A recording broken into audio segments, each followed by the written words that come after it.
So top of the server, we have a different operating system, as I write here. And top of the operating system, application is running. That is the way traditional server work. Here, anyone have anything to say, or any question, any query, or any input want to share?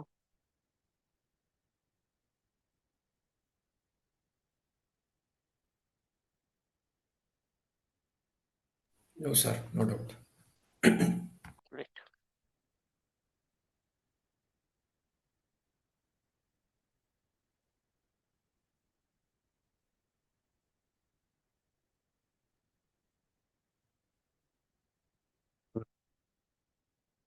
Why we moving to this tradition to virtual, right?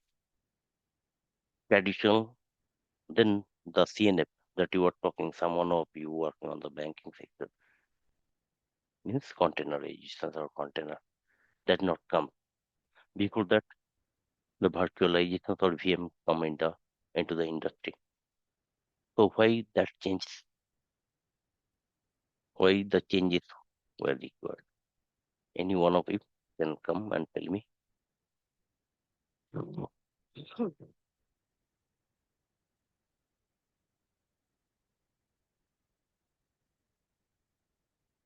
Anyone? What is the thoughts in your mind? Reducing the cost.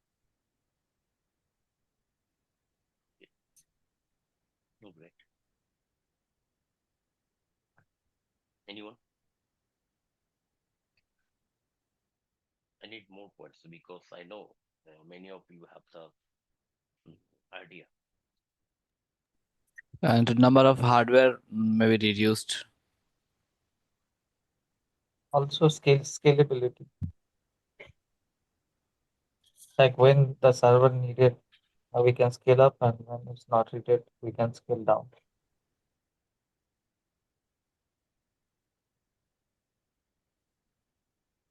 Anyone wants to add? Nandan, your voice is very low. Anyone wants to add anything?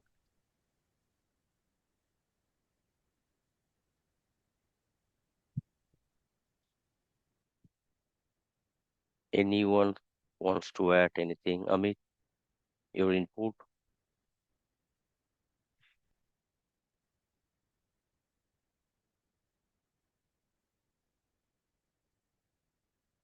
Hey, these are the very good points that you just hear. Now we try to see what are the difference, why the VM comes into the picture, why engineer thoughts about the VM. VM here, like as example, we have separate hardware. We have separate uh, base operating system, and based on that applications deploy and application running. So the maintaining the each server is a huge cost, time consuming. Similar way, it has few risks there for um, each applications. We need license of your operating system. That is also costly, right? And it's for a single server like a Dell uh, to run a application. It is not the utilization affecting. Like the Gmail is running top of the Windows operating system that is on your Dell server. It is maybe it utilizing 10% of the resources. So this is very underutilized utilization, right? So 90% resources is getting idle, no work of it. Even in this utilization percentage, or in the same server, we can run many server. Many server means many applications that may possible, but we're not able to utilize that. So these are the reasons engineers thought.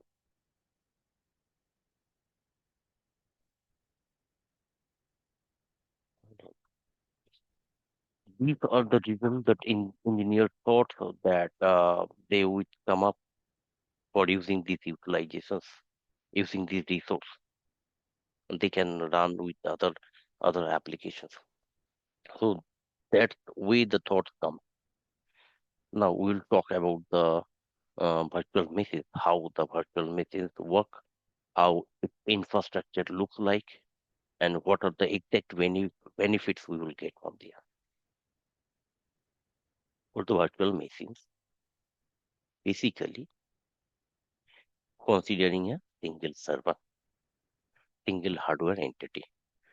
Here, for three different applications, we have to install three different servers. For virtualization cases, what we'll do, we'll we'll install only one server. Okay, so that is, you can see how the resource we can utilize here, or we can save. So this is our one Dell server that require the your VCU, your memory, your storage, networking, like this Dell server.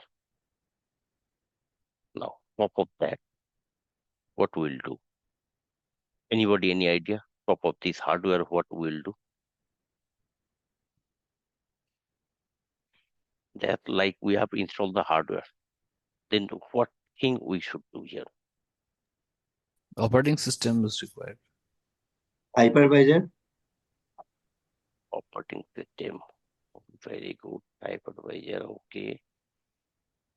Very good. Anyone?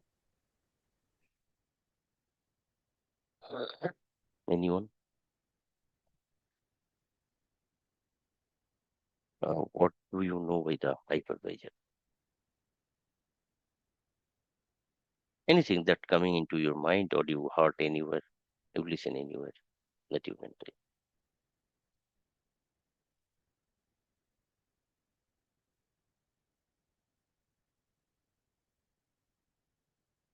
What is the function of the hypervisor?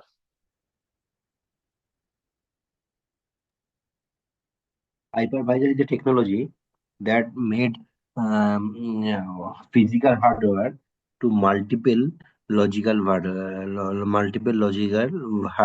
multi logical hardware as per our requirement. I did not get your point. Hypervisor technique to make hardware physical hardware to logical part. Okay, good, good. Anyone, any input regarding hypervisor?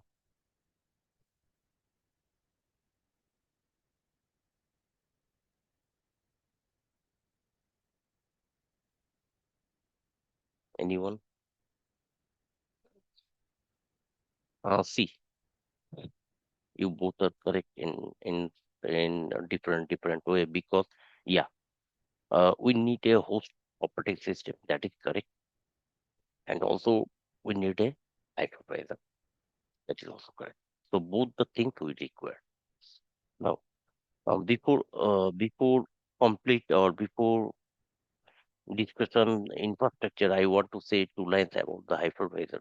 As Amit said now, hypervisor is a technique, or even the technology that helps underlying resources. What is underlying resources? Like the Dell server. We are using CPU, memory. So these resources can convert to some logical parts. Okay. And logical part, logical functionality, different functionality. that it can make. As example, we have the Dell server. This is a single entity. Based on that, top of that, when we install the hypervisor, like this area, also, I will draw also. So it will make you different boxes with the same resources. Suppose I have, as example, telling I have 20 GB, 20 GB memory. Suppose in the Dell server we implemented 20 GB memory. So when hypervisor use in the top of the Dell server, it will create maybe two, three as per our requirement. As example, I'm just considering two boxes. Two boxes means VM. Here, two boxes that I am drawing, that means VM virtual machine. It will give to the 10 GB. How it is separating, how it is just breaking, and it will get 10 GB. The point is that it is not like the default, it is getting 10 GB. This is my total memory. I can separate it as per my required. Maybe I can give it to 6, I can give it to 14. As per my requirement, I will change that. Okay, I will decide. So this is the fact we can do. Now, for Amit, just one point. Before hypervisor, we have a host-based operating system. Okay, that you can use anything. It is not a dependency. Uh, that your virtual machine will get some other operating system and the host having the other operating system, but that's not a required. Okay, that is not a fixed thing here. Suppose here we are taking the operating system, base operating system, that is we can consider Linux. Okay,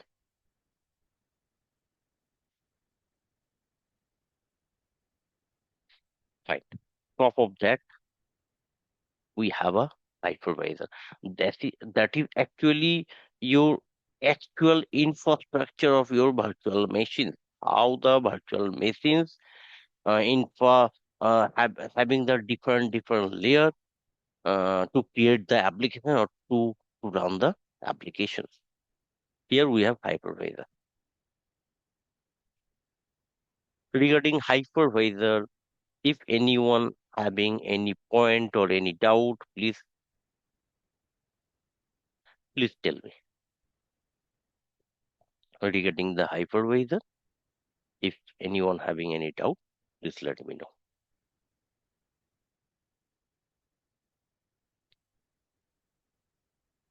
Anyone?